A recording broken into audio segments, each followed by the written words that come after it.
اعوذ باللہ من الشیطان الرجیم بسم اللہ الرحمن الرحیم۔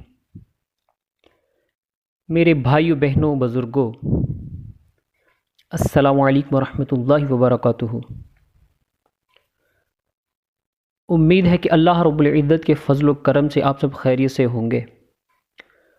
تو چلیں وقت کو ضائع کیے بنا چلتے ہیں ہمارے آج کے ٹاپک کی طرف۔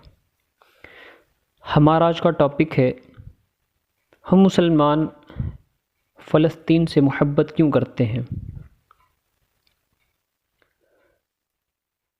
ہمارے بچے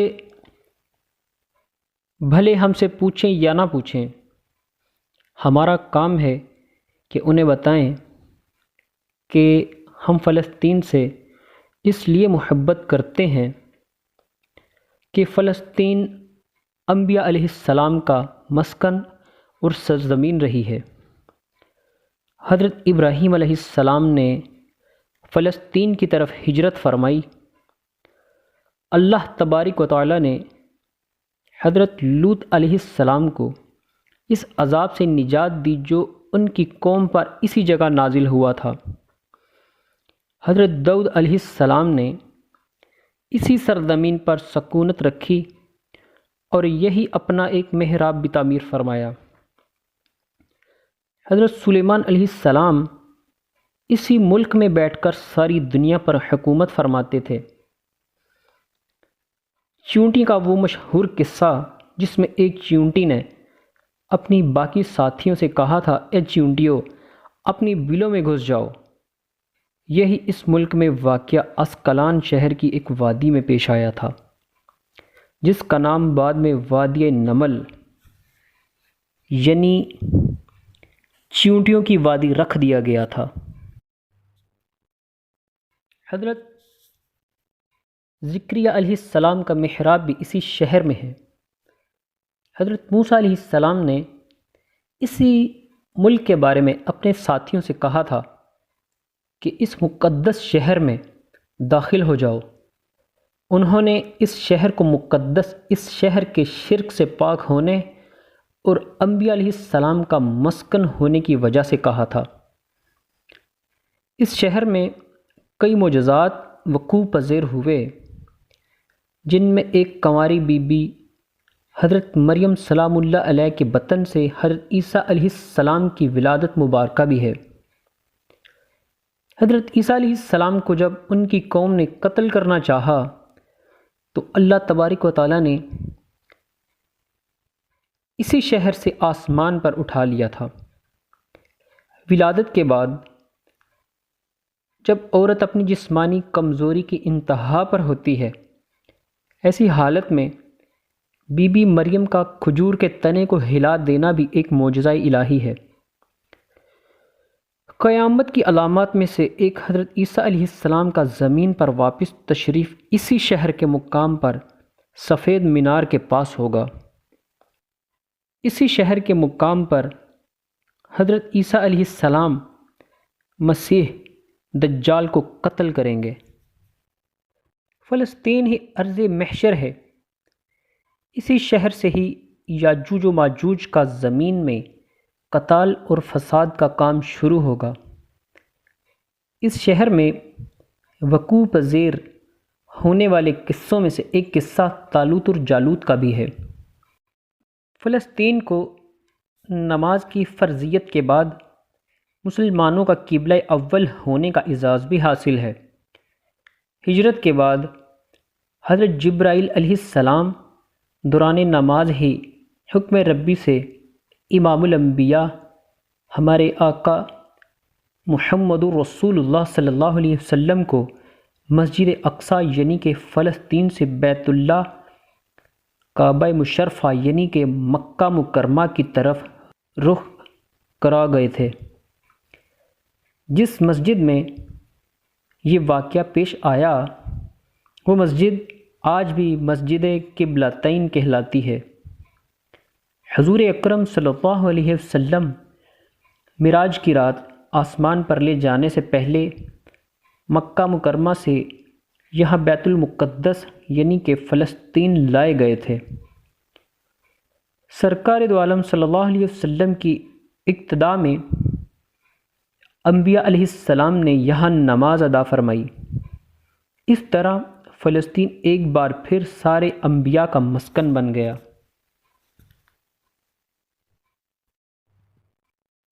سیدنا ابو ذر رضی اللہ تعالی عنہ کہتے ہیں کہ میں نے رسول اللہ صلی اللہ علیہ وسلم سے عرض کیا کہ زمین پر سب سے پہلی مسجد کون سی بنائی گئی؟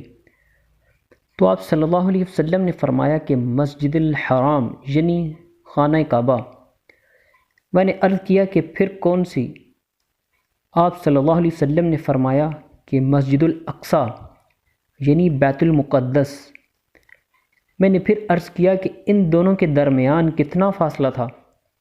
آپ صلی اللہ علیہ وسلم نے فرمایا کہ 40 برس کا، اور تو جہاں بھی نماز وقت پا لے وہی نماز ادا کر لے، بس پھر وہ مسجد ہی ہے۔ وصال حبیبنا صلی اللہ علیہ وسلم کے بعد حضرت ابو بکر رضی اللہ تعالی عنہ کو ارتداد کے فتنہ اور دیگر کئی مشاکل سے نپٹنے کے لیے عسکری اور افرادی قوت کی اشد ضرورت کے باوجود بھی ارض شام یعنی فلسطین کی طرف آپ صلی اللہ علیہ وسلم کا تیار کردہ لشکر بھیجنا بھی ایک ناقابل فراموش حقیقت ہے۔ اسلام کے سنہری دور فاروقی میں دنیا بھر کی فتوحات کو چھوڑ کر محض فلسطین کی فتح کے لیے خود سیدنا عمر رضی اللہ تعالی عنہ کا چل کر جانا اور یہاں پر جا کر نماز ادا کرنا اس شہر کی عظمت کو اجاگر کرتا ہے۔ دوسری بار بینہ معراج کی رات بروز جمعہ 27 رجب المرجب 583 ہجری کو صلاح الدین ایوبی کے ہاتھوں اس شہر کا دوبارہ فتح ہونا بھی ایک نشانی ہے۔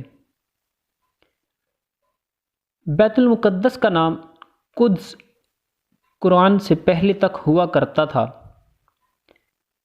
قرآن نازل ہوا تو اس کا نام مسجد اقصی رکھا گیا۔ قدس اس شہر کی اس تقدیس کی وجہ سے ہے جو اسے دوسرے شہروں سے ممتاز کرتی ہے۔ اس شہر کے حصول اور اسے رومیوں کے جبر و استبداد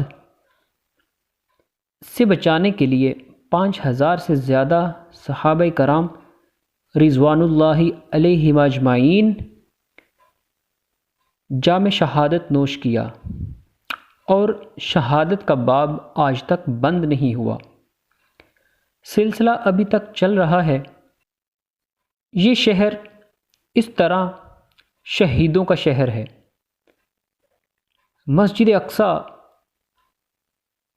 اور بلاد شام کی اہمیت بالکل حرمین شریفین جیسی ہی ہے۔ جب قرآن پاک کی یہ آیت والتین والزیتون وطور سینین وہذا البلد الامین نازل ہوئی تو ابن عباس کہتے ہیں کہ ہم نے بلاد شام کو التین انجیر سے، بلاد فلسطین کو الزیتون زیتون سے، اور الطور سینین کو مصر کے پہاڑ کوہ طور جس پر جا کر حضرت موسیٰ علیہ السلام اللہ پاک سے کلام کیا کرتے تھے، اس سے استدلال کیا۔ فلسطین کی عظمت کا اندازہ اس بات سے بھی لگایا جا سکتا ہے یہاں پڑھی جانے والی ہر نماز کا اجر 500 گنا بڑھا دیا گیا ہے۔ تو امید ہے ہماری آج کی ویڈیو، ہمارا آج کا ٹاپک آپ سب کو پسند آیا ہوگا۔